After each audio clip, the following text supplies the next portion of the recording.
ونعوذ بالله من شرور أنفسنا ومن سيئات أعمالنا من يهده الله فلا مضل له ومن يضلل فلا هادي له ونشهد أن لا إله إلا الله وحده لا شريك له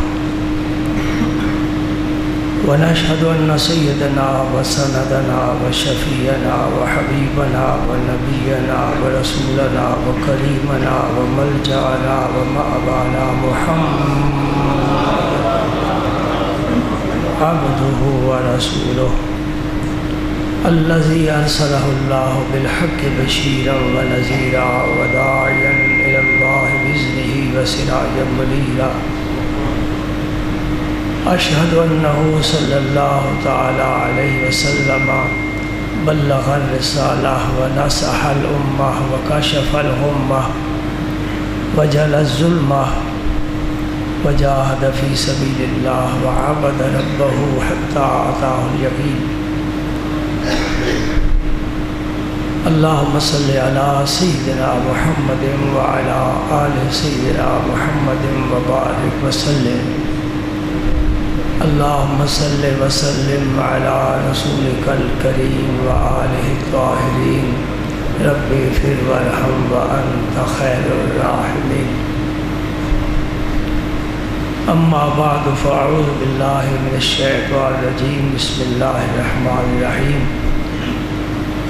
إن الله وملائكته يصلون على النبي يا أيها الذين آمنوا صلوا عليه وسلموا تسليما. اللهم صل وسلم على رسولك الكريم وآله الطاهرين. رب اغفر وارحم وأنت خير. اللهم صل وسلم على رسولك الكريم وآله الطاهرين. رب اغفر وارحم وأنت خير الراحمين. اللهم صل وسلم على رسولك الكريم وآله الطاهرين. رب اغفر وارحم وأنت خير الراحمين. محمد سيد الكونين والثقلين والفريقين من عرب ومن عجم. مولاي صل وسلم دائما أبدا على حبيبك خير الخلق كلهم. هو الحبيب الذي ترجى شفاعته لكل هول من الأهوال مقتحم. مولاي صل وسلم دائما أبدا على حبيبك خير الخلق كلهم. فإنه شمس فضل هم كواكبها يظهرن أنوارها للناس في الظلم. مولاي صل وسلم دائما أبدا على حبيبك خير الخلق كلهم. كالزهر في طرف والبدر في شرف والبحر في كرم والزهر في همم. مولاي صل وسلم دائما أبدا على حبيبك خير الخلق كلهم. فاق النبيين في خلق وفي خلق ولم يدانوه في علم ولا كرم. مولاي صل وسلم دائما أبدا على حبيبك خير الخلق كلهم. يا أكرم الخلق مالي من ألوذ به سواك عند حلول الحادث العمم. مولاي صل وسلم دائما أبدا على حبيبك خير الخلق كلهم. فإن من جودك الدنيا وذرتها ومن علومك علم اللوح والقلم. مولاي صل وسلم دائما أبدا على حبيبك خير الخلق كلهم. گزشتہ نشست میں نے ایک حدیث پاک شروع کی تھی لیکن مکمل نہ ہو سکی. جس کے راوی حضرت سلمان فارسی ہے رضی اللہ تعالی عنہ۔ آپ فرماتے ہیں کہ شعبان کی آخری تاریخ تھی، حضور نبی اکرم رؤوف کریم صلی اللہ علیہ وسلم نے خطبہ ارشاد فرمایا اور رمضان المبارک کا تعارف کرایا۔ آدھا حصہ آپ سن چکے ہیں اور باقی حدیث پاک کا حصہ آج پیش کر رہا ہوں۔ حضور نبی پاک صلی اللہ علیہ وآلہ وسلم نے فرمایا کہ یہ ایسا مہینہ ہے رمضان کا جس میں آدمی کا رزق بڑھا دیا جاتا ہے، اور ہم اس چیز کا مشاہدہ کرتے ہیں۔ میرے نبی نے جو فرمایا سچ فرمایا۔ کائنات میں جتنی صداقتیں ہیں، کائنات میں جتنے حقائق ہیں، ان سب کو جمع کیا جائے، سمیٹا جائے، میرے نبی پاک کی صداقت کے زیر سایہ آ جائیں گی۔ میرے رسول سے سچا صرف اللہ ہو سکتا ہے، اور ہے، کوئی سچا نہیں ہے، اور غیب کی خبریں بتانے والا ہے۔ یہ ہمارا ایمان ہے۔ ہم کسی کے فتوے سے نہیں ڈرتے، کسی کی تحقیق پر یقین نہیں رکھتے، اس لیے کہ نبی کے صحابہ سے ہمارے مشائخ کا جو تعلق ہے کسی اور ملا کا ہو سکتا ہی نہیں۔ یہ یقین رکھو، ہم نسبت والے ہیں،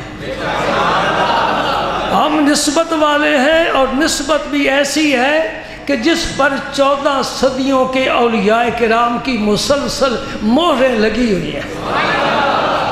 اس لیے میں کہہ رہا ہوں کہ میرا نبی غیب کی خبریں بتاتا ہے۔ ہاں، اس اصطلاح پر ہم اتفاق کریں یا نہ کریں الگ بات ہے۔ تم کچھ کہو ہم کچھ کہیں کہ نبی غیب جانتا ہے یا نہیں جانتا، اس کی بات نہیں۔ یہ بات وہ بھی تسلیم کرے گا، سارا فرقہ، ساری امت، سارے علماء، کہ نبی غیب کی خبریں دیتا ہے۔ غیب جانتا ہے یا نہیں جانتا اس پر بحث نہیں ہے، لیکن غیب کی خبریں، میں مثال دیتا ہوں۔ ایک انہی کا مولوی کہہ رہا تھا کہ یوسف علیہ السلام کا زلیخہ کے ساتھ نکاح ثابت نہیں۔ سمجھ رہے میری بات؟ نکاح ثابت نہیں، یعنی تفسیروں میں اس کا ذکر نہیں آتا کہ یوسف علیہ السلام کا نکاح ہوا ہے۔ ہمارے ایک عالم تھے، بزرگ تھے، بلکہ میرے ہی تایا جی تھا، انہوں نے فرمایا کہ اولاد تو ثابت ہے نا۔ آپ بات سمجھ گئے؟ بڑی آسان بات ہے۔ پیغمبر کا نکاح ثابت ہے کہ یہ نہیں، پیغمبر کی اولاد حدیثوں سے، تفسیروں سے ثابت ہے، اور پیغمبر کی اولاد بغیر نکاح کے ہو سکتی ہی نہیں ہے۔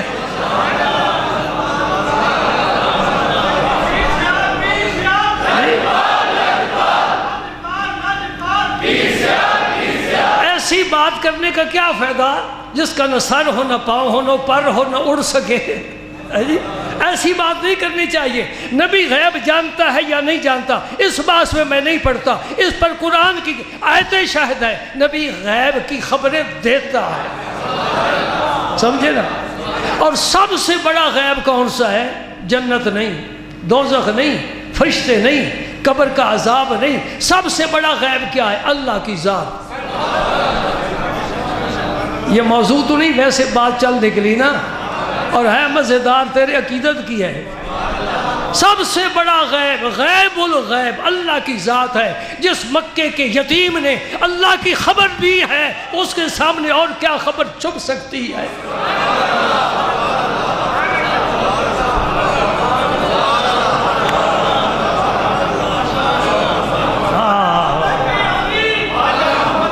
سبحان اللہ، سبحان اللہ۔ اللہ غیب الغیب ہے، اس کی خبر مکے کا یتیم دے رہا ہے، اور ان پڑھ ہے۔ معاف رکھنا، میں اپنے لفظ واپس لیتا ہوں، امی ہے۔ یہ ان پڑھ بے ادبی کا لفظ میری زبان سے نکلا، اللہ معاف فرمائے، اللہ کے رسول معاف فرما دے۔ میں نے ارادے سے نہیں کہا ہے، اللہ معاف فرما دینا۔ تیرا نبی سارے علم کا خزانہ رکھتا ہے، وہ ان پڑھ نہیں ہو سکتا، ہاں امی ہو سکتا ہے، امی کا اور معنی ہے، ان پڑھ کا اور معنی۔ ان پڑھ ہونا عیب ہے، امی ہونا شان ہے۔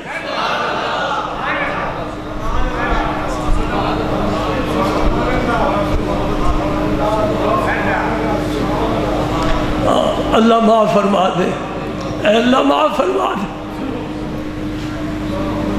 اے اللہ معاف فرما دے۔ تیرا نبی بڑا علم والا ہے، تیرا نبی بڑی فضیلت والا ہے، تیرا نبی بڑی شان والا ہے، تیرے نبی نے زمانے کو علم سے بھر دیا ہے۔ تیرے نبی کی محفل میں امی بیٹھنے والے، جاہل بیٹھنے والے، بدو بیٹھنے والے، ان پڑھ بیٹھنے والے دنیا کے امام بن گئے۔ تیری نظر میں آنے والے ذرے آسمان کے ستارے بن گئے۔ تیرے قدموں کی خاک چومنے والے اس امت کے ولی اور غوث اور قطب بن گئے۔ میں تیری شان کو کیا سمجھ سکتا ہوں؟ اور تیرے دروازے پر بلال جیسے بیٹھے ہوں، میں تیری شان کو کیا سمجھتا ہوں؟ اور تیرے جوتے اٹھانے والا ابو بکر صدیق ہو، میں تیری شان کیا سمجھ سکتا ہوں؟ تیرے غلام علی مرتضیٰ ہوں، تیری شان کیا سمجھ سکتا ہوں؟ تیری شان بڑی اعلیٰ ہے۔ میں بڑا ادنا ہوں، تو نبیوں کا سردار ہے۔ میں بڑا گھٹیا ہوں، تو امت کا غمخوار ہے۔ میں نکما ہوں، تو سب کچھ ہے، میں کچھ بھی نہیں۔ میں مقدی مقاواں، تو جتیا میں ہاری۔ میں مقدی مقاواں، تو جتیا ہاری۔ تو جگ تو آلہ، میں دنیا نکاری۔ میں مقدی مقاواں، تو جتیا میں ہاری۔ آ میرا ڈھولا کراں بیٹھ زاری۔ حدیث پاک کی طرف توجہ کرتے ہیں۔ میرے آقا نے فرمایا صلی اللہ علیہ وسلم نے، یہ غیب کی خبر ہے، بندوں کا رزق بڑھتا ہے گھٹتا ہے، نہ مجھے علم نہ تمہیں علم۔ جی ہمیں تو ہر جملے میں، حدیث پاک کے ہر جملے نبی کا علم چمکتا دمکتا نظر آتا ہے۔ پتہ نہیں ان کی اینک کے شیشے کیوں میلے ہیں۔ میری اینک لے جاؤ، تمہیں میرے نبی کی شان نظر آئے گی۔ ہاں وہ اینکیں جو مدرسوں میں بنتی ہیں وہ کام نہیں کرتی، جو آستانوں پر بنتی ہیں وہ نظر دکھاتی ہیں۔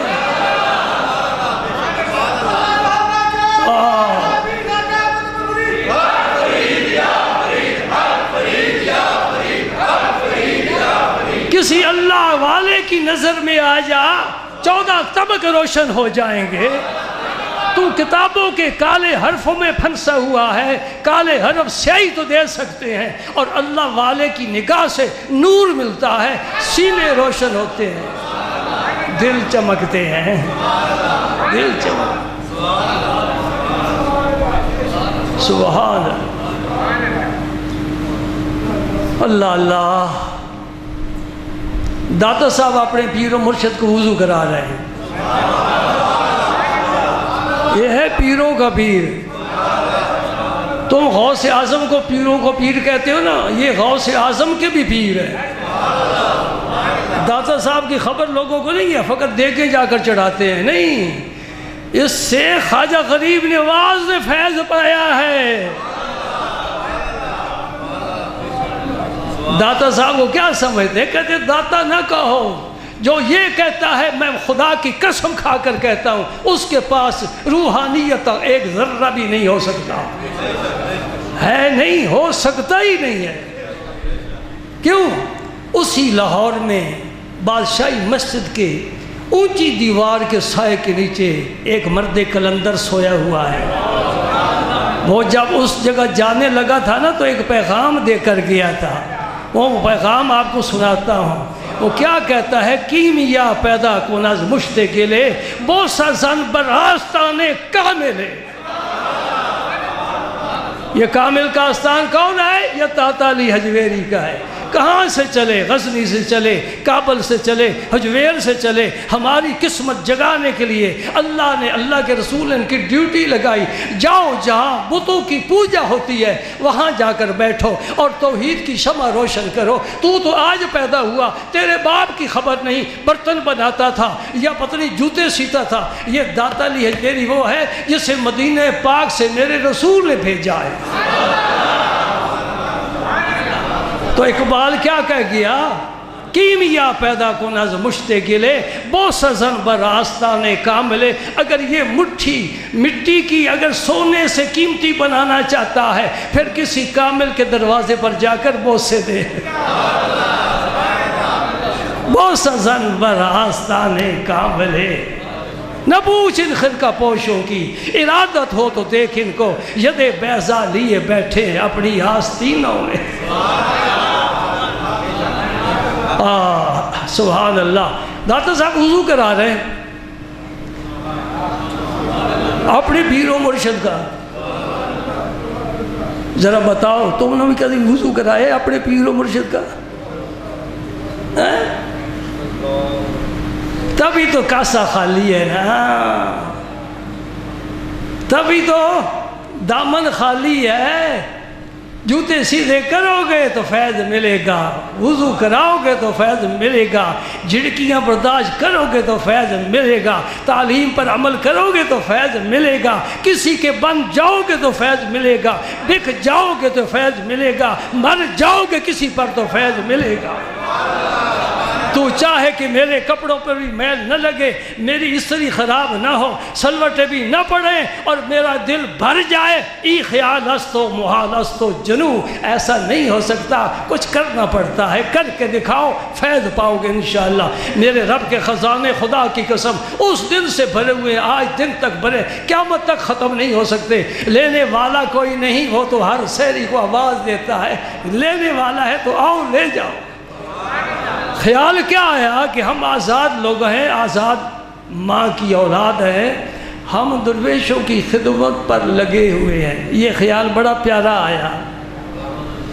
سمجھ رہے؟ ایک آزاد آدمی کو کیا ضرورت ہے کسی کے سامنے نیچا ہونے کی؟ پیر و مرشد نے فرمایا کشف المعجوب میرے پاس موجود ہے، میں ترجمے کی ذمہ داری نہیں لیتا. ڈنڈی مارتے ہیں ترجمے کرنے والے، خیانت کرتے ہیں. اصل فارسی میرے پاس ہے، میں نے اس 70 پر نشان لگایا ہوا ہے اور میں اگلے روز بھی دیکھ رہا تھا اور میں اکثر دیکھتا پڑھتا رہتا ہوں. ہاں یہ دیکھنے والی باتیں، یہی پڑھنے والی باتیں. تم بھی پڑھا کرو، مجھ سے پوچھو کیا پڑھنا ہے. کشف المعجوب پڑھو، فوائد الفواد پڑھو، سیر الاولیاء پڑھو، احیاء العلوم پڑھو، کیمیائے سعادت پڑھو، عوارف المعارف پڑھو. یہ کتابیں پڑھنے والی ہیں، اندر کا تزکیہ اور تصفیہ اور تخلیہ ہوتا ہے. اخبار پڑھنے والی نہیں، ٹی وی دیکھنے والا نہیں، ریڈیو سننے والا نہیں. تم اور راستے پر چل نکلے، ہمارا کچھ اور راستہ ہے. قرآن کی تلاوت کرو، اس مہینے میں آیا بڑی برکتوں والا ہے. اور اپنی تلاوت کو اس مہینے میں بڑھاؤ. جو معمول کے مطابق تلاوت کرتے ہو، اس مہینے کا یہ تقاضا ہے کہ وہ اپنی تلاوت دگنی کرو اور بڑھاؤ. اچھا سبق دے دیا نا؟ اچھا سبق دے دیا؟ مجھے اس سبق پر ہی اللہ کی رحمت کی توقع ہے، مجھ پر کرم فرمائے گا.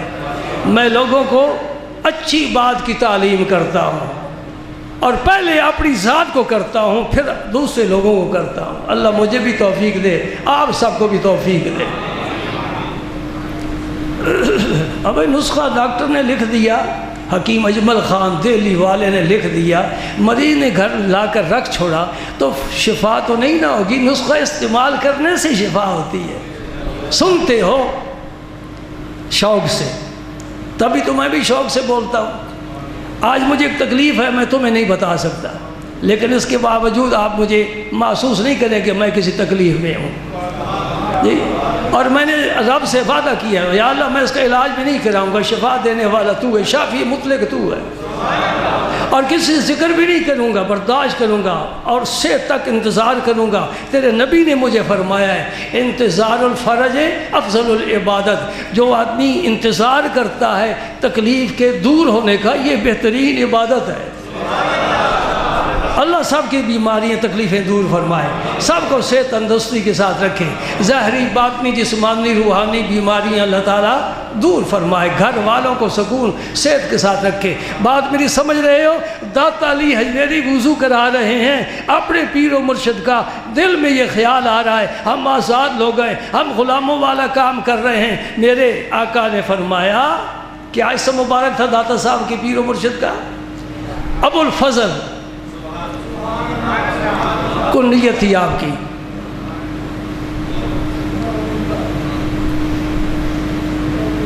فرمایا دانستم آنچے اندیشیدی.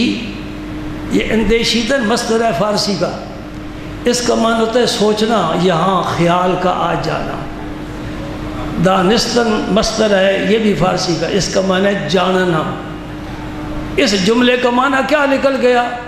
اے میرے مرید علی، تو نے جو کچھ خیال کیا ہے میں جان گیا.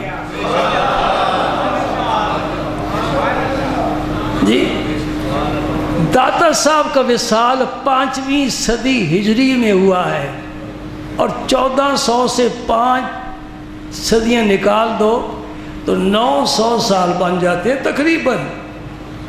یہ آج سے 900 سال پہلے کی بات کر رہا ہوں. ملا تیرا تو باپ بھی پیدا نہیں ہوا تھا،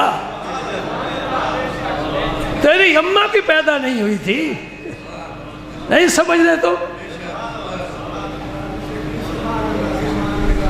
تو مجھے کہنے کی اجازت دو. نہ اس وقت بریلوی تھے، نہ دیوبندی تھے، نہ اہل حدیث تھے، کوئی بھی نہیں تھا، صرف اللہ اللہ کے بندے تھے. کوئی بریلی بیٹھے ناراض نہ ہونا. بریلوی تو اعلیٰ حضرت سے چلے، اعلیٰ حضرت کو 100 سال بھی پورا نہیں ہوا. جی نہیں سمجھے میری بات؟ ہم پرانی باتیں کرتے ہیں. ہم اہل سنت جماعت ہیں، فرقوں میں نہیں بٹے ہوئے. ہمارا مسلک اہل سنت جماعت ہے. کیا ہے؟ اہل سنت جماعت. جو پوچھے سے کہو ہم اہل سنت جماعت ہے. یہ بریلوی دیوبندی کی تقسیم سے ہم اوپر ہیں الحمدللہ. ہمارا مقصد و مسئلہ کیا ہے؟ کوئی کہے گا میں نقشبندی ہوں، کوئی کہے گا میں چشتی ہوں، بالکل ٹھیک کہتے ہو. کوئی کہے گا میں قادری ہوں، کوئی کہے گا میں سہروردی ہوں، بالکل ٹھیک کہتے ہو. یہ تقسیم جو فرقوں کی اس میں ہم نہیں آتے. ہمارا سلسلہ اس سے پہلے سے آ رہا ہے اور بہت آگے جا رہا ہے. جی ہمارا جہاز سمندر میں جا رہا ہے. ہم دریائے جیلم، دریائے چناب کے واقف ہی نہیں ہے.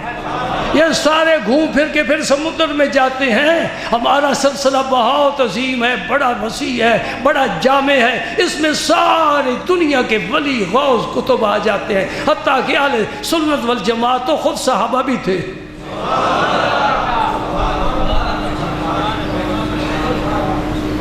اگر کسی نے سمجھنا مزید تو میں سمجھا دوں گا انشاءاللہ. اچھا تو داتا صاحب نے کیا فرمایا؟ میرے پیر مرشد نے مجھے فرمایا، میرے فقط دل میں خیال آیا. اب آپ کے دل میں کتنے خیال آ رہے ہیں مجھے پتا ہے. میرے دل میں کیا خیال آ رہے ہیں آپ کو علم ہے؟ دل کے خیال سے واقف تو صرف اللہ کی ذات ہے. علیم بذات الصدور، دلوں کے راز جانتا ہے. ٹھیک ہے نا جی؟ اور تو کوئی نہیں. سائنس والوں نے کوئی آلہ ایجاد کیا ہے کہ جو دل کے راز بتا دے؟ نہیں بتا سکتا. بلڈ پریشر بتا دے گا، شوگر بھی سمجھ میں آ جائے گی چیک کرنے سے، لیکن دل کا خیال کوئی سمجھ نہیں سکتا. وہی سمجھ سکتا ہے جس کا تعلق عالم غیب کے ساتھ ہے، اپنے رب کے ساتھ ہے. رب بندے کے دل میں یہ القاء کرتا ہے. کوئی ذاتی طور پر ولی بھی سمجھ نہیں سکتا، کوئی ذاتی طور پر غوث قطب بھی سمجھ نہیں سکتا، کوئی ذاتی طور پر نبی بھی جان نہیں سکتا. جس سے علم ملتا ہے، جب ملتا ہے، جتنا ملتا ہے، جس کے متعلق ملتا ہے، میرا رب عطا کرتا ہے. ہمارا عقیدہ ہر شرک سے بالا تارا ہے.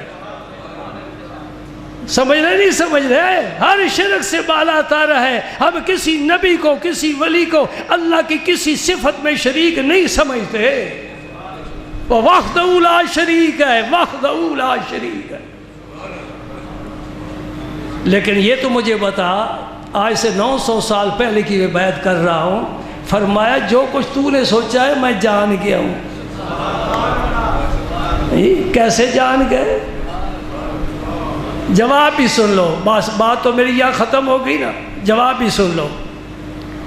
میرے پیر و مرشد نے میرے دل کے اس خیال کا جواب دیا. فرمایا علی، جب اللہ تعالیٰ کسی بندے کے سر پر عزت و کرامت کا تاج رکھنا چاہتا ہے تو وہ اپنے بندوں کی خدمت پر اسے لگا دیتا ہے۔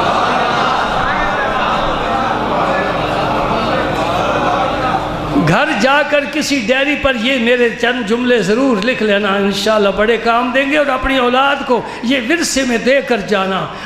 اللہ جس کے سر پر عزت کا، کرامت کا تاج رکھنا چاہتا ہے اس کو اپنے بندوں کی خدمت پر لگا دیتا ہے۔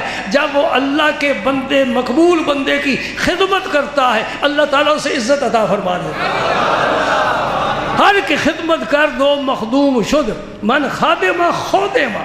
تاریخ جتنی بھی یہ تصوف کی اٹھا کر دیکھ لو، جتنے تمہیں واقعات اولیاء کرام کے ملتے ہیں پڑھو، تمہیں کوئی بھی ایسا ولی نہیں ملے گا جس نے کسی ولی کی خدمت کی ہو اور پھر اسے ولایت نہ ملی ہو۔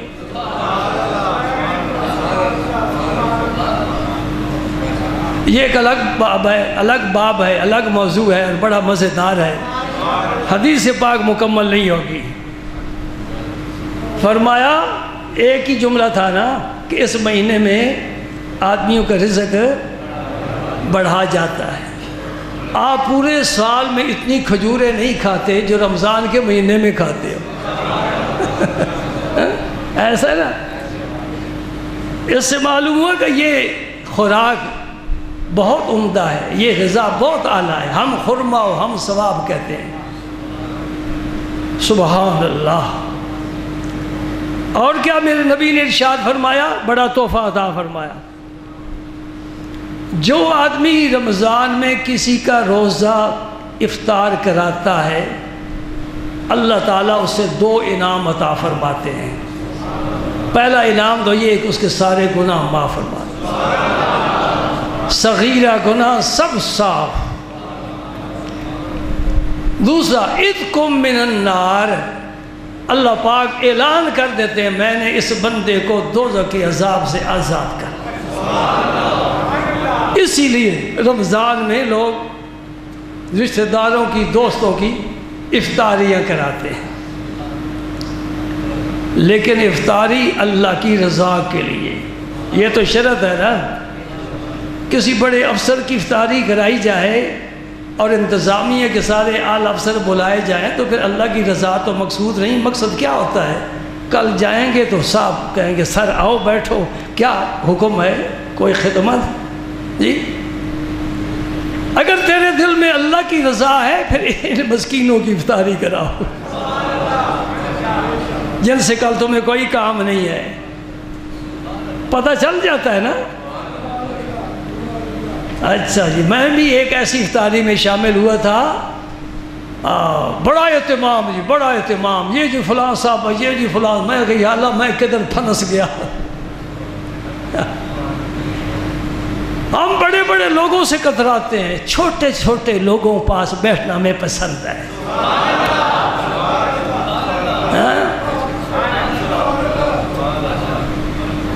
سبحان اللہ۔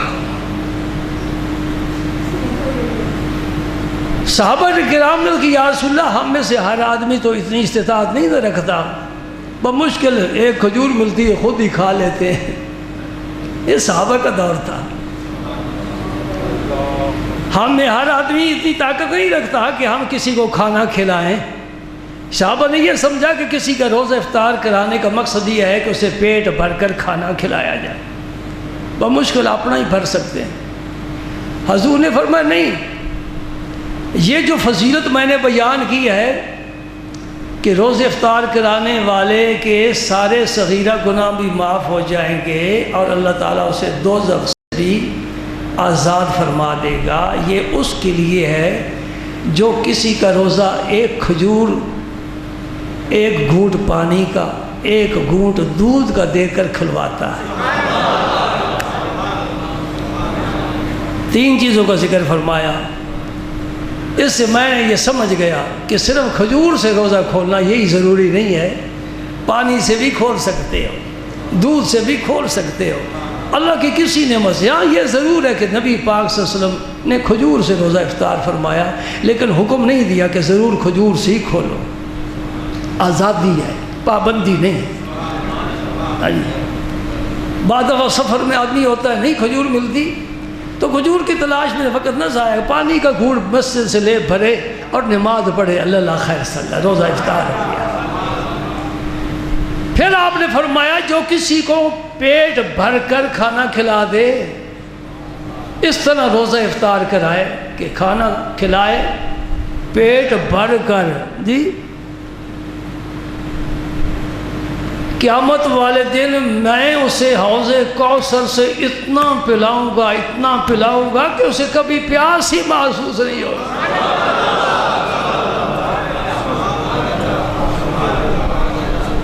اب سمجھ میں آ گیا کہ جس کا روزہ افطار کراؤ 2 کھجورہ کھلا کر اسے واپس نہ کر دو، کھانا بھی کھلاؤ، تاکہ جنت میں جانے سے پہلے میرا نبی اس امتی کا انتظار کرے۔ دوستو اس مسجد میں کتنے نمازی آتے ہیں اور ہر جمعے آتے ہیں، میں کسی کے بارے میں یہ نہیں فیصلہ کر سکتا کہ یہ پہلی دفعہ ہے یا پہلے بھی آتا ہے، ایک سرسری نظر ڈالتے ہیں اور شاید آپ بھی نہ یہ سمجھ سکے۔ اور اگر میں سب کو دیکھ بھی تھا بھئی ہر جمعے کو آتے ہیں، مجھے نام تو سب کو نہیں آتے ہیں، اس لیے کہ کسی کو میرا بھی نام تو نہیں آتا ہوگا، مطلب دی دنیا آئے جمعہ پڑھ کے چلے گئے، جی پیار محبت نہیں ہے، ذات سے نہیں ہے، یہ صفت کے ساتھ پیار ہے۔ یہ پیار بڑا عارضی اور فانی ہوتا ہے، پیار وہ ہوتا ہے جو کسی کی ذات کے ساتھ۔ بارات میں بڑے لوگ نہیں ہوتے جی، جب کھانا تقسیم ہوتا ہے کتنے لوگ ہوتے، کھانا کھا کر ساری چلے جاتے، دولہے کو پوچھتا ہی نہیں، پھر دولہے کے پاس تھوڑے سے لوگ رہ جاتے ہیں، پھر وہ بھی رخصت ہونا شروع ہو جاتے ہیں، پھر صرف افراد خانہ ہی گھر دولہے کو لے کر جاتے ہیں، کوئی اور نہیں ہوتا، اور پھر جب رات ہوتی ہے پھر کوئی بھی نہیں ہوتا، ایک ہی ہوتا ہے۔ بس میں اشارے میں بات کہہ گیا، سمجھ لو۔ میں یہ کہنا چاہتا ہوں کہ نبی کو ساری امت کا کیسے پتا، حوض کوثر پر جو پلائیں گے ساری امت، جو گزر چکے 14 صدیوں سے، جو آنے والے جو موجود ہیں، میرے نبی ایک ایک امتی کو جانتا ہے۔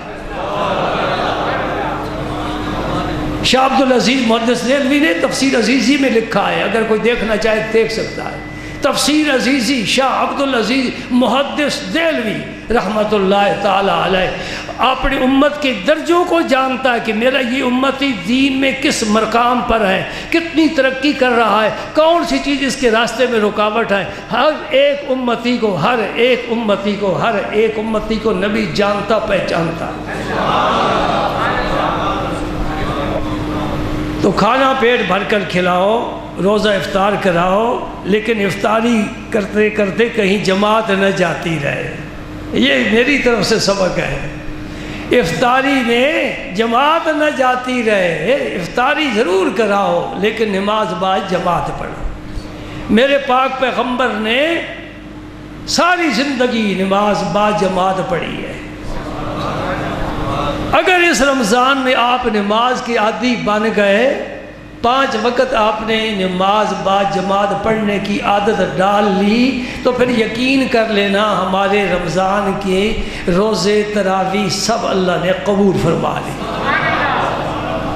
جی اگر رمضان کے بعد بھی وہی ہے چال ڈنگی جو پہلے تھی سو اب بھی ہے، تو سمجھ لو بس کچھ مہینے 1 مہینہ کچھ کرتے رہے، اس کے بعد کچھ بھی نتیجہ ہاتھ نہیں آیا۔ آگے سنیے میرے پاک نبی نے کیا فرمایا۔ فرمایا اس مہینے کے 3 عشرے، عشرہ 10 دن کو کہتے ہیں، ایک عشرہ گزر گیا، ایک جا رہا ہے، ایک آنے والا ہے۔ فرمایا جو پہلا عشرہ ہے یہ تو نیری رحمت ہی رحمت ہے۔ سبحان اللہ، مسجد فل، لمبی نماز تراویح کی ہے، دست بستہ لوگ کھڑے ہیں، تھکے ہوئے بھی ہیں، گرمی بھی ہے، کام کاج سارا دن کیا ہے، روزہ بھی رکھا ہے، تلخی بھی ہے، لیکن اللہ کا قرآن ہاتھ باندھ کر 1.5-2 گھنٹے سن رہے ہیں۔ یہ کیا ہے؟ رحمت ہے۔ سحری کے وقت بڑے تو جاگیں گے، بچے بھی اٹھ بیٹھے، ابو میں نے بھی روزہ رکھنا ہے، امی آج میں نے بھی روزہ رکھنا ہے۔ یہ کیا ہے؟ رحمت ہے۔ اور یہ عشرہ جو جا رہا ہے اوسطو مغفرۃ، او فائدہ اٹھاؤ، رب سے معافی مانگو، یہ معافی کا عشرہ ہے۔ یا اللہ معاف کر دے، یا اللہ معاف کر دے۔ رسم نہیں، یہ حقیقت ہے، اللہ راضی ہو بابا معافی، وہ چلا جاتا ہے۔ ایسا نہیں، ضد کرو، بیٹھ جاؤ، ہم نہیں اٹھیں گے، تجھے راضی کر کے اٹھیں گے، تو راضی ہوگا تو میں گھر جاؤں گا ورنہ بیٹھا رہوں گا۔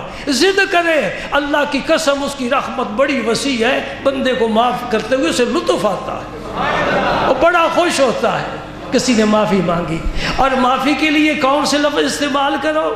میں نے آپ کو تحفہ دے دیا ہے، رب اغفر وارحم وانت خیر الراحمین۔ مجھے اپنی زندگی میں مطالعہ جتنا کیا ہے اس سے بہتر کوئی نہیں ملا۔ یہ رب نے اپنے نبی کو حکم دیا ہے، قل رب اغفر وارحم وانت خیر الراحمین۔ لیکن وظیفے کے طور پر نہیں، صرف نوکے زبان پر نہیں، دل سے یہ آواز اٹھے، رب اغفر، اے اللہ بخش دے، وارحم، رحم فرما، تجھ سے زیادہ رحم کرنے والا کوئی نہیں۔ جب دل سے یہ آواز اٹھے گی، اللہ کے رحمت کے دریا میں جوش آئے گا اور تیرے سارے گناہ بہا کر لے جائے گا۔ ایک ہوتا ہے کال، ایک ہوتا ہے حال۔ کال سے حال کی طرف آ جاؤ، اور یہ حال میں آ کر ڈوب کر کہو رب اغفر۔ فرمایا یہ کیا ہے؟ آخری عشرہ مغفرت کا ہے، وَآخِرُ عِدْكُم مِّنَ النَّارِ، اور جو آخری عشرہ ہے اس میں تو پھر اللہ تعالیٰ دوزخ سے آزادی کے پروانے جاری کرتے ہیں، سرٹیفکیٹ دیتے ہیں، یہ بھی آزاد، یہ بھی آزاد، وہ بھی آزاد، وہ بھی آزاد۔ رب بڑا، اس کا بڑا کھلا ہاتھ ہے۔ بل یداہ مبسوطتان ینفق کیف یشاء۔ اللہ تعالیٰ مثل سے مثال سے پاک ہے، اللہ کے قدرت کے دونوں ہاتھ کھلے ہوئے ہیں، جس طرح چاہتا ہے خرچ کرتا ہے۔ ینفق کیف یشاء۔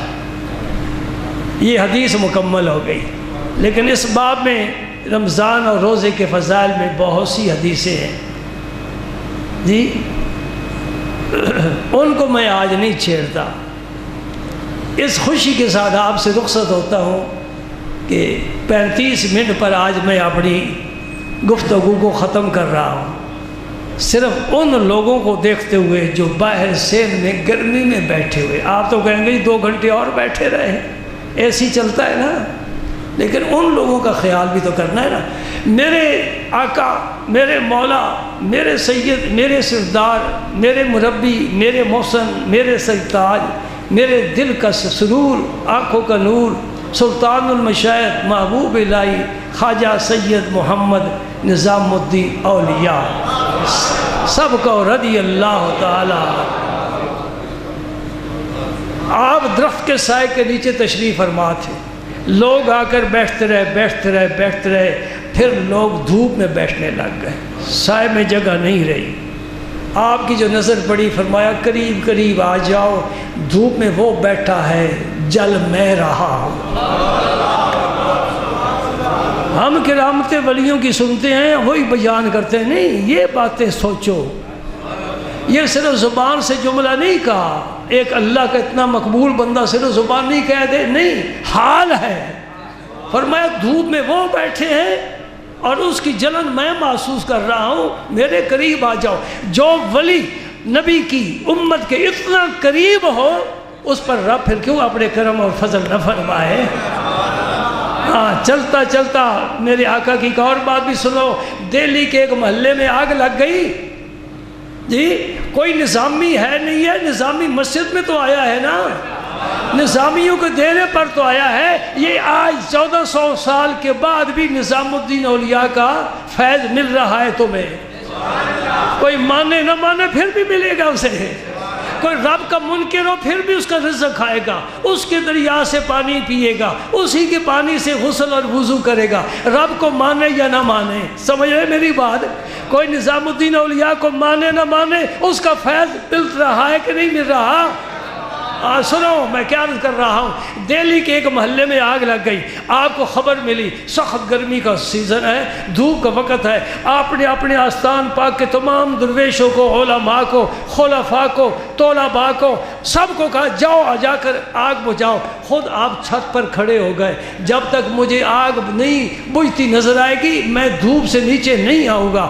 وہ تکلیف میں ہے، میں بھی تکلیف میں اپنے آپ کو رکھنا چاہتا ہوں۔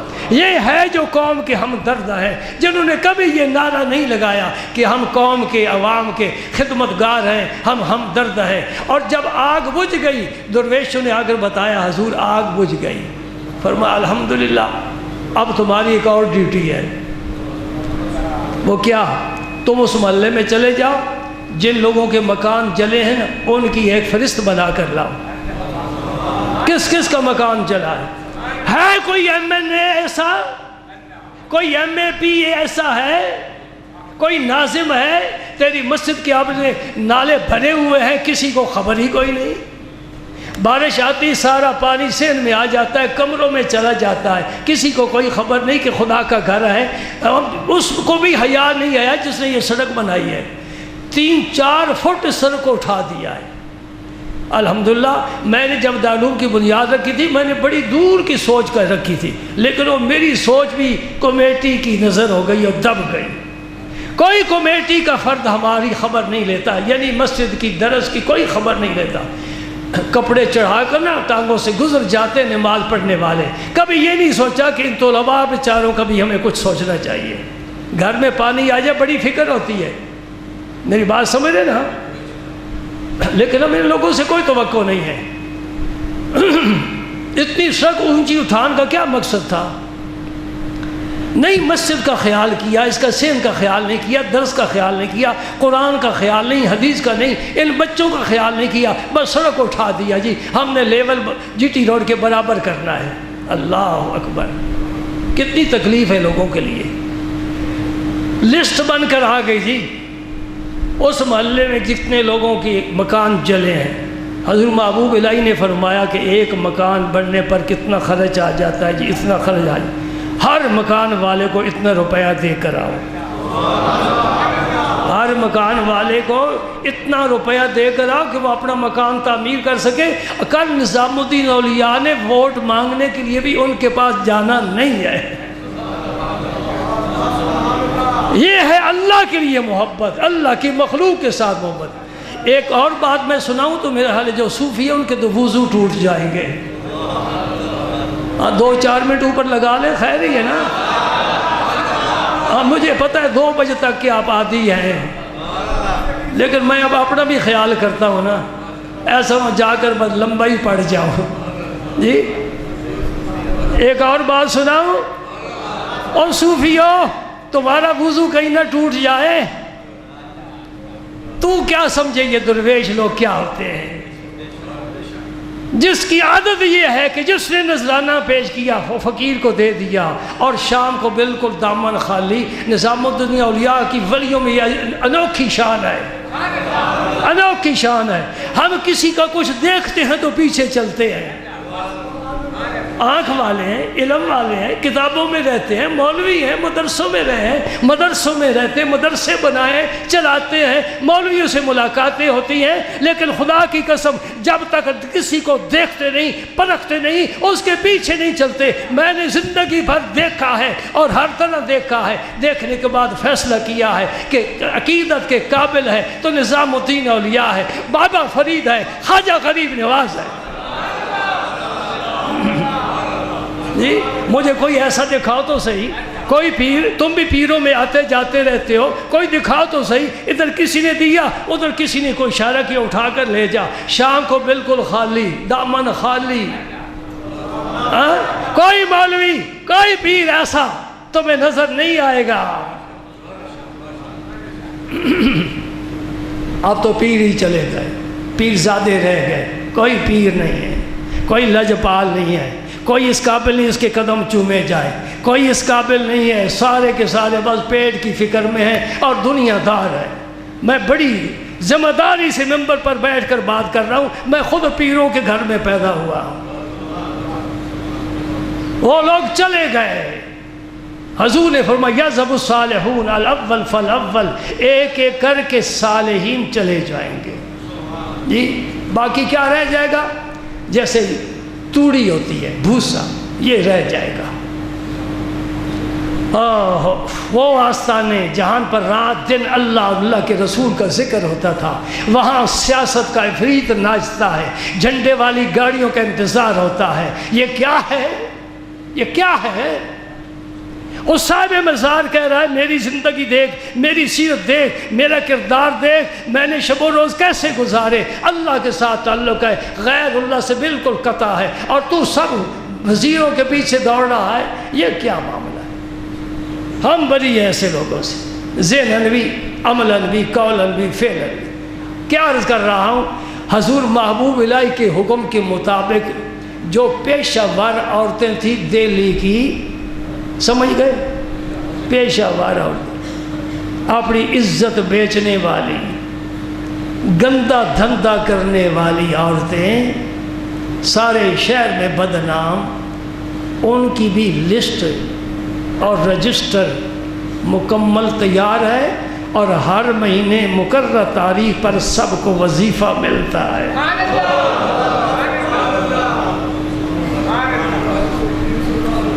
داڑھی والے، ٹوپیوں والے، سجدوں والے نیک لوگ کیا سوچ رہے ہیں؟ ان کو کیوں وظیفہ دے دیا جا رہا ہے؟ وہی مولوی صاحب کو دو جو اللہ اللہ کرنے والا ہے، صوفی کو دو۔ ہاں، رب سے پوچھو تو ان کو رزق دیتا ہے؟ بولو نا، دیتا ہے؟ کیوں دیتا ہے؟ وہ تو گندی ہے۔ ہاں، اب میں دو باتیں اگر آپ سے کہوں تو بڑا ہی لطف آ جائے۔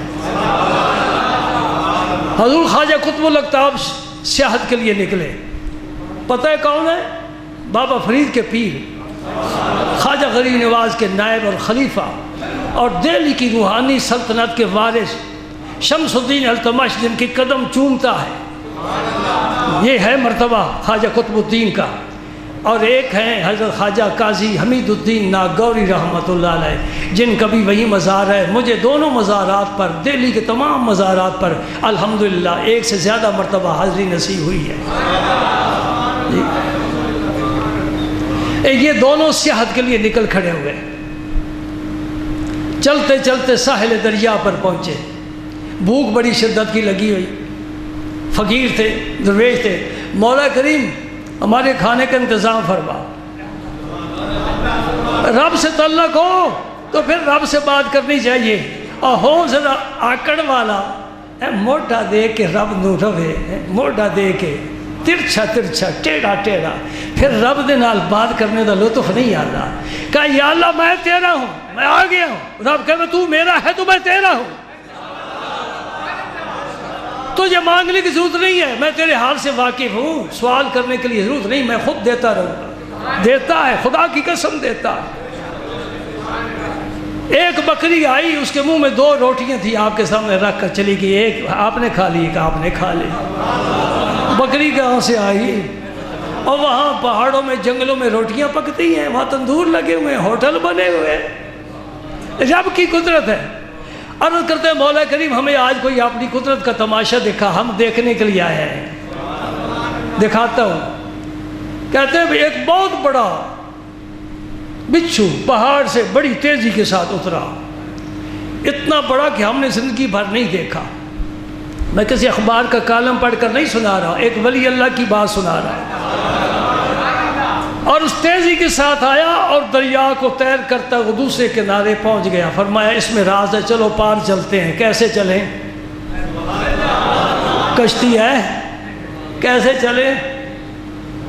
یہ تیرے میرے لیے سوچنے والی بات ہے، اللہ والوں کے لیے سوچنے والی بات نہیں۔ صحابہ کرام نے پورے لشکر نے گھوڑے ڈال دیے تھے اور سم بھی تر نہیں ہوئے تھے، پار چلے گئے تھے۔ دشت و دشت رہے، صحرا میں دوڑا دیے گھوڑے، بحر ظلمات میں دوڑا دیے گھوڑے ہم نے۔ یہ اقبال نے اسی واقعے کے پیش نظر کہا ہے۔ آپ نے قدم رکھا پانی پر، تیرتے تیرتے پار چلے گئے۔ وہاں دیکھا ایک آدمی یہ درخت کے نیچے سویا ہوا، یہ اللہ اپنی قدرت دکھانا چاہتا ہے۔ ایک آدمی درخت کے نیچے سویا، اس کے منہ سے جھاگ نکل رہی ہے، یعنی یہ شراب پی کر سویا ہوا ہے، اور اس کے سرہانے سانپ ہے اژدہا جو اس پر حملہ کرنا چاہتا ہے۔ وہ رب نے جو بچھو بھیجا ہے، اس بچھو نے سانپ پر حملہ کر دیا، سانپ ڈھیر ہو گیا، وہ بچھو واپس پلٹا، سیدھا اپنے گھر چلا گیا، دریا طے کرتا پہاڑوں پر چڑھ کے غائب ہو گیا۔ بیٹھ کے دونوں حضرات بیٹھ گئے، اس بندے میں کوئی راز ہے، یہ جاگے بیدار ہو، اس سے پوچھے کیا معاملہ ہے۔ ایک دشمن کے ذریعے دوسرے دشمن سے اس کو بچایا، یہ سویا ہوا ہے، اسے پتہ نہیں، نہ اس کے ابے کو پتہ ہے نہ اماں کو پتہ ہے۔ ماں کو پتہ ہو تو چیخ نکلے، ابے کو پتہ ہو تو ڈنڈا لے کر آئے، وہ گھر بیٹھے ہیں، یہ کون ہے؟ شرابی۔ کافی دیر کے بعد جب وہ خود بیدار ہوا، اس نے دیکھا دو انسان بیٹھے ہیں، ادھر دیکھا ایک اژدہا پڑا ہوا ہے، وہ سمجھ گیا کہ ان دو بزرگوں کی مہربانی سے میں بچ گیا ہوں، ورنہ یہ اژدہا تو مجھے تباہ کر دیتا، اس نے ان کو مارا ہے۔ مہربانی جی، بڑا شکریہ، اللہ آپ کو خوش رکھے۔ فرمایا ہمارا شکریہ نہ ادا کر، اس ذات پاک کا شکر ادا کر۔ اس کو سارا واقعہ سنایا، وہ تو توبہ طائب ہو کے غلامی میں آ گیا۔ اب اللہ کی جناب عرض کرتے ہیں، مولا کریم یہ شرابی ہے، یہ کبابی ہے، یہ فلاں ہے، یہ فلاں ہے، تو اس کی اتنی بڑی حفاظت کر رہا ہے۔ اب وہ جملہ جو میں نے آپ کو بتانا تھا، اب وہ جملہ آیا۔ اور دہلی کی پیشہ ور عورتوں کو نظام الدین اولیاء غریب نواز کا وظیفہ ہر مہینے برابر پہنچ رہا ہے۔ واقعہ پڑھ کر پھر سمجھنے نہیں چاہیے کسی سے، ورنہ ذہن میں بڑے شک و شبہات پیدا ہوتے ہیں۔ جو شک آپ کے ذہن میں پیدا ہوا اس کا میں جواب دے رہا ہوں، انشاءاللہ ذہن آپ کا صاف ہو جائے گا۔ میرے رب کی طرف سے جواب آیا، اے قطب الدین، اگر میں نیک بندوں کا میں مولا بنوں تو میں گناہگار بندوں کی میرے گناہگار بندے کدھر جائیں؟ اگر میں نمازیوں کا رب ہوں تو شرابیوں کا کون ہے؟ میں سارے جہان کا رب ہوں، رب العالمین ہوں، میں ہر ایک پر نظر رکھتا ہوں، نیکوں کا بھی ہوں بدوں کا بھی ہوں۔ اب پتہ چلا کہ وظیفہ کیوں دے رہا ہے؟ نہیں دوست، دہلی میں قحط پڑ گیا، دہلی میں قحط پڑ گیا، بارش نہیں ہوئی۔ بادشاہ نے حکم دیا شہر کے جتنے بزرگ ہیں جمع ہو کر جنگل میں جائیں، نماز استسقاء پڑھیں، رب سے معافی مانگیں، دعا کریں، اللہ تعالیٰ بارش برسائے۔ سارے واپس آ گئے شام کو، سارے دن کی محنت ضائع گئی، بادل کا ایک چھوٹا سا ٹکڑا بھی کدھر نظر نہیں آیا۔ دوسرے دن اعلان ہوا، بادشاہ کا حکم ہے جتنے علماء ہیں سب جنگل میں جائیں، عبادت کریں، پڑھیں نمازیں، دعائیں کریں۔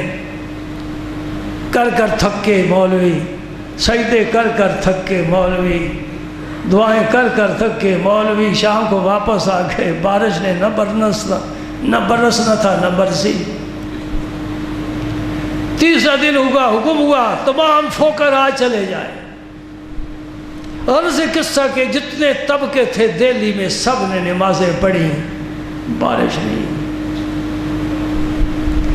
وہی عورتیں جنہیں ہم پیشہ ور کہہ رہے ہیں، انہوں نے درخواست پیش کی ہے اپنے بادشاہ کی خدمت میں کہ سارے شہر نے دعائیں مانگی، اگر ہمارا انتظام کیا جائے سیکورٹی کا تو ہم بھی جا کر اپنے رب کو پکاریں تو صحیح، پیدا ہمیں بھی رب نہیں کیا ہے۔ بادشاہ نے حکم دے دیا سپاہی کھڑے جائیں راستوں پر، کوئی ایسا ویسا غیر آدمی ادھر نہ جائے، اور حکم دیا جاؤ تم جنگل میں جا کر دعا کرو۔ کوئی لمبی دعا کی ضرورت نہیں ہے، لمبی دعا کی ضرورت نہیں ہے، ہم سجدے کے عادی ہی نہیں ہیں، ہمیں وضو کا ہی نہیں پتہ۔ اے اللہ تو نے پیدا کیا ہے، ہمارا بھرم رکھ لے، ہم گناہگار صحیح، پیدا تو تیری ہی مخلوق ہے۔ گھر لوٹنے سے پہلے بادل اٹھا، جھوم کر آیا، برسا خوب برسا، دل کھول کر برسا، ساری کھیتوں کو سر سبز و شاداب کر دیا۔ بادشاہ نے طلب کر لیا پوچھا ان سب کو بلاؤ تم نے کیا وظیفہ پڑھا ہے؟ یہاں پیر بھی سارے بے اثر ہو گئے، مولوی بھی بے اثر ہو گئے، درویش بھی بے اثر ہو گئے، تم نے کیا؟ انہوں نے کہا ہم نے کوئی وظیفہ نہیں پڑھا، خواجہ حافظ شیرازی کے دیوان کا ایک شعر ہے وہ پڑھا ہے، وہ شعر ہمیں بھی سناؤ۔ ہاں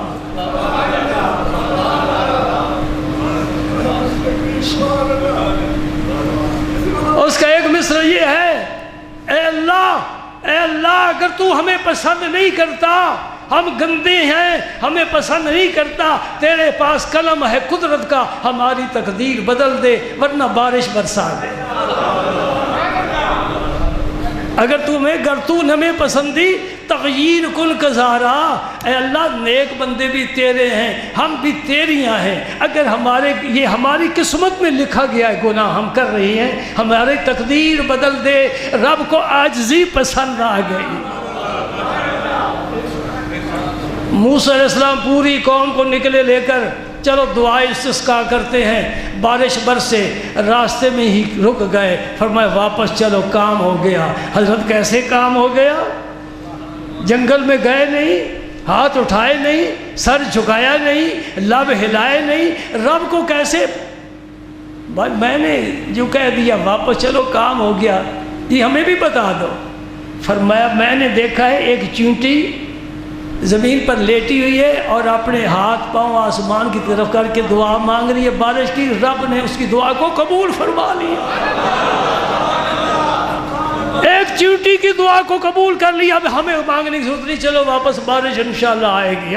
ہر مخلوق کا رب کی جناب میں خاص مقام ہے۔ گھٹیا سے گھٹیا آدمی ہو، گناہ سے بھرا ہوا ہو، نیک ہو، بدکار ہو، سیاہکار ہو، نیکوکار ہو، شب زندہ دار ہو، ہر ایک رب کے ساتھ ایک خاص تعلق ہے۔ رب کسی کو بلاتا نہیں، سب کو یاد رکھا ہوا ہے۔ اس لیے کہتے خاک ساران جہاں را با حکارت من گر، تو چے جانی کے دری گرد سوارے باشد، ہمیشہ سوار گرد و غبار میں ہوتے ہیں۔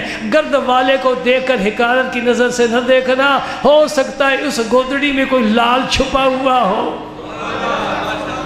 اپنی نیکی پر، اپنی صورت پر، اپنی شکل پر، اپنی عبادت پر ناز نہ کر۔ کبھی کبھی نیک لوگ فیل ہو جاتے ہیں، گناہگار پاس ہو جاتے ہیں۔ نیکی کرو، نیکی پر اعتماد نہ کرو، اس کی رحمت پر اعتماد کرو۔ نیکی کرو ضرور کرو لیکن اعتماد اس کی۔ ایک نیک آدمی دعا مانگ رہا ہے، اللہ پاک فرماتا ہے فرشتوں کو ذرا ٹھہر جاؤ، یہ میرا فرما بردار بندہ ہے، میرے دروازے پر آیا ہے، اپنی حاجت لے کر آیا ہے، مجھے بڑا پیارا لگ رہا ہے، یہ اسے مانگنے دو، اور مانگے، وقت گزرتا رہتا ہے، اس سے بھی لذت آ جاتی ہے۔ میں اپنے رب کے جناب میں سوال کر رہا ہوں، رب سن رہا ہے، میں سنا رہا ہوں، میرا مولا سن رہا ہے، میں سنا رہا ہوں، اس سے بھی لذت آتی ہے۔ یاد رکھو دعا میں جب لذت آئے دعا قبول ہوگی، ایک سرسری دعا کا کوئی فائدہ نہیں۔ رب کہتا ہے ٹھہر جاؤ، ابھی اس کا سوال پورا نہیں کرنا، اس سے مانگنے دو، بیٹھا رہے، مجھے بڑا پیارا لگ رہا ہے۔ میں ایک بزرگ کی خدمت میں حاضر ہوا تھا، غالباً سن 60 کی بات ہے، کافی دیر بیٹھا رہا۔ ان کی عادت یہ تھی کہ جو بھی آتا نا اسے چائے پانی نہ پوچھتے، وہ آدمی مرضی سے بیٹھا رہتا، 2 گھنٹے بیٹھے، 4 گھنٹے بیٹھے، اور جب جانے لگتا نا تو فرماتا بیٹھو ابھی تو چائے پینی ہے، یعنی چائے کے بہانے آدھ گھنٹہ اور بٹھا لیتے۔ پیار کے طریقے ہیں نا جی۔ اور مجھے تو الحمدللہ انہوں نے کھانا کیا کھلایا، پوری رات رکھا، کہنا نہیں جانے دینا، رات رکھا، میرے پاس ہی ٹھہرو۔ کسی ایک اللہ کے نیک بندے کی ایک نظر کسی وقت پڑ جائے تیری پوری زندگی کے لیے کافی ہے۔ اور جس عاجز نے، جس فقیر نے پوری زندگی اس نگاہوں میں ہی گزاری ہے، اس کے کرم کا کیا کہنا۔ ہاں نیک آدمی دعا مانگ رہا ہے، رب کہتا ہے فرشتوں کو ٹھہر جا، بھی نہیں دینا۔ ایک گناہگار آ جاتا ہے، سیاہکار آ جاتا ہے، وہ حاجت لے، رب کہتا ہے جلدی فارغ کرو، مجھے یہ پسند نہیں، چلے کام کرو اس کا، یہ جاتا رہے۔ اس لیے اللہ کی قدرتوں پر نظر رکھنا، اس کی بے نیازی کو دیکھتے رہنا، اس کی خدمت پر لگے رہنا، خدمت پر لگے رہنا، بے نیاز بندہ نہیں ہو سکتا، وہ بے نیاز ہے، یہ اس کی بے نیازی پر نظر رکھے، میرا عمل پتہ نہیں قبول کرے گا کہ نہیں۔ رمضان گزر گیا، چاند نظر آ گیا، مسجد نبوی میں ایک ہستی بیٹھی ہے جو رو رہی ہے، عید کا دن ہے، خوشی کی مبارکوں کے ہر طرف جناب چہل پہل ہے، اور وہ بیٹھا رو رہا ہے۔ لوگوں نے کہا عجیب بات ہے، ہر کوئی خوش ہے، صبح عید ہے، رمضان پورا ہوا، عثمان غنی رو رہے ہیں۔ عرض کی حضرت والا یہ رونے کا مقام تو نہیں۔ فرمایا تمہاری سوچ اور میری سوچ اور، میں تو یہ سوچ رہا ہوں پتہ نہیں میری خدمت قبول بھی ہوئی ہے کہ نہیں ہوئی ہے، اس لیے رو رہا ہوں۔ سوچ ہے اپنی اپنی، فکر ہے اپنی اپنی۔ دوستو اللہ کی خدمت میں لگے رہو، لگے رہو، لگے رہو جی۔ بس کر دیں، بس کر دیں، تھک گئے ہو، گھنٹہ تقریباً ہو گیا بولتے بولتے، اب زبان بھی خشک ہو رہی ہے۔ 1000 مرتبہ خشک ہو، اللہ کے دین کی باتیں کر رہی ہے، تو اللہ کا شکر ادا کر۔ فضولیات میں تجھے نہیں استعمال کیا گیا۔ ابھی میرے پاس کتاب پڑھی ہے، کتنی حدیثیں ہیں روزے کی فضائل، لیکن میں تو ایک بات کر کے اٹھنا چاہتا ہوں ممبر سے۔ مجمع سے کوئی داد کی ضرورت نہیں ہے، داد نہ دو۔ منع میرے امم دادا زخا ہم مرا یارا غزل خانے شمردن۔ اقبال نے کہا تھا یا رسول اللہ میں نے جو کچھ کہا ہے، جو کچھ لکھا ہے، اس کی داد میں قوم سے نہیں چاہتا، میں تجھ سے چاہتا۔ آپ مجھے انعام عطا فرمائے۔ تیری امت کو میں نے بیدار کرنے کی، جگانے کی ہر ممکن کوشش کی ہے، لیکن کہتے کیا ہے، سوئے ہوئے کو جگانا آسان، سوئے ہوئے کو جگانا آسان ہے، جاگتے کو جگانا۔ اور جڑا میز مار بہے طالب علم ہماری اسی طرح ہوتے ہیں نا، استاد کہتے ہیں نماز کا ٹائم، اب استاد جی اٹھے، استاد گئے پھر سو گئے، باجی میں اٹھ کے آیا، او میز نہ مارو، جاگو جاگو جاگو۔ 1.25 لاکھ نبی آ گئے، 4 کتابیں آ گئی، نبیوں کا سردار آ گیا، زخم کھائے، پتھر کھائے۔ شیب ابی طالب میں 3 سال بائیکاٹ کا سامنا کیا، احد میں اپنے چچا کو شہید کرایا، دوستوں کو شہید کرایا، سختیاں برداشت کی، بھوک برداشت کی، پیاس برداشت کی، نبی کے نواسے شہید ہوئے۔ دوستوں بکرے ذبح ہوتے دیکھے ہیں، کبھی آل رسول کو بھی ذبح ہوتے دیکھا ہے؟ کیوں ایسا معاملہ ہوا ہے؟ اس قرآن اور اس حدیث کا نور عام کرنے کے لیے اور اپنی زندگی کو سنوارنے کے لیے اللہ کے نبی کے نواسوں نے یہ قربانیاں دی ہیں۔ اگر حسین کا نام لینے والے ہو، حسینیت کو زندہ کرو۔ یزید سے نفرت کرنے والے ہو، یزیدیت کو خاک میں ملاؤ۔ یہ کوئی بات نہیں ہے کہ حسین کی محبت کا دعویٰ ہو اور جھنڈا یزید کے عمل کا لگایا ہوا۔ بات سمجھ رہے؟ نہیں سمجھ رہے، نہیں سمجھ رہے۔ ایک ہے حسین، ایک ہے حسینیت، ایک ہے یزید، ایک ہے یزیدیت۔ پیار حسین سے ہو تو حسینیت سے پیار ہو، نفرت یزید سے ہو تو یزیدیت سے بھی نفرت ہو۔ ایسا نہیں ہو سکتا کہ پیار حسین سے ہو، جھنڈا یزیدیت کا لگایا ہوا۔ میری بات ابھی نہیں سمجھے، نہیں سمجھے۔ اور جس کے مکان پر مسلم لیگ کا جھنڈا لہرا رہا ہو تو یہ تو نہیں آپ کہیں گے یہ پیپل پارٹی کے والے کا مکان ہے۔ تیر کا نشان ہو جس کے جھنڈے پر ہو، جس کے مکان پر لہرا رہا ہو، کبھی نہیں کہو گے کہ یہ نون لیگ کا ہے، یہ کاف لیگ کا ہے۔ یہ جھنڈا علامت ہوتی ہے۔ سنو میری بات، جھنڈا کیا ہوتا ہے؟ آپ کسی کی بیٹھک پر جاتے ہیں، کچھ نہیں پوچھتے، مالک کو نہیں ملتے، آپ دیکھتے ہیں دیواروں پر کیا آویزہ ہے، دیواروں پر کیا آویزہ ہے؟ مالک سے ملاقات ہی نہیں ہوئی، اس کی ذہنیت دیواروں پر تمہیں آویزہ نظر آئے گی۔ بات میری سمجھو، دل میں رکھو، بڑی قیمتی بات کہہ رہا ہوں۔ جھنڈا علامت ہے، یونیفارم علامت ہے، پولیس کی الگ وردی، فوج کی الگ وردی۔ وردی سے پتہ چلتا ہے کہ یہ پولیس مین ہے کہ یہ آرمی کا جوان ہے۔ جی کیسے سمجھائیں؟ 1.25 لاکھ نبی سمجھاتے رہے، کتابیں ہم پڑھتے رہے، قرآن سے بڑی کوئی کتاب ہو سکتی ہے؟ آخری نبی، آخری امت، آخری کتاب، لاجواب کتاب، لاجواب نبی، لاجواب امت۔ تو کس نبی کی امت ہے؟ تو نبی کے طریقے ڈھونڈ، نبی کی سنتیں تلاش کر، ان کو اپنا، ان پر چل۔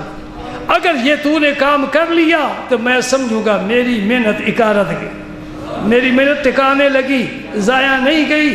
میرے پاس آنے والے مجھ سے کچھ نہ کچھ سیکھ کر گئے، کچھ نہ کچھ سمجھ کر گئے، کچھ نہ کچھ بدل کر گئے۔ بدلنا چاہیے، موسم بدلتا ہے، لباس بدلتا ہے، موسم بدلتا ہے، غذا اور خوراک بدلتی ہے، موسم بدلتا ہے، ہمارے مکان کا ٹمپریچر بدلتا ہے۔ تو بھی بدل۔ کب تک سویا رہے گا؟ نبی جگا رہا ہے، 1,24,000 صحابہ جگا رہے ہیں، اس امت کا ہر ولی جگا رہا ہے، قرآن کی ہر آیت کا ہر لفظ جگا رہا ہے، شہیدوں کا خون جگا رہا ہے، مجاہدین کی تلواروں کی للکار جگا رہی ہے، اور مجاہدین کی یلغار جگا رہی ہے۔ اٹھو اٹھو اٹھو، جاگو جاگو جاگو، چہرے بدل دو، رسول اللہ کی سیرت چہروں پر چمکنے لگ جائے، نبی کی سنت چہروں پر دمکنے لگ جائے، میں سمجھوں گا کہ تو نے میری تقریر کا مجھے معاوضہ دے دیا ہے۔ آخر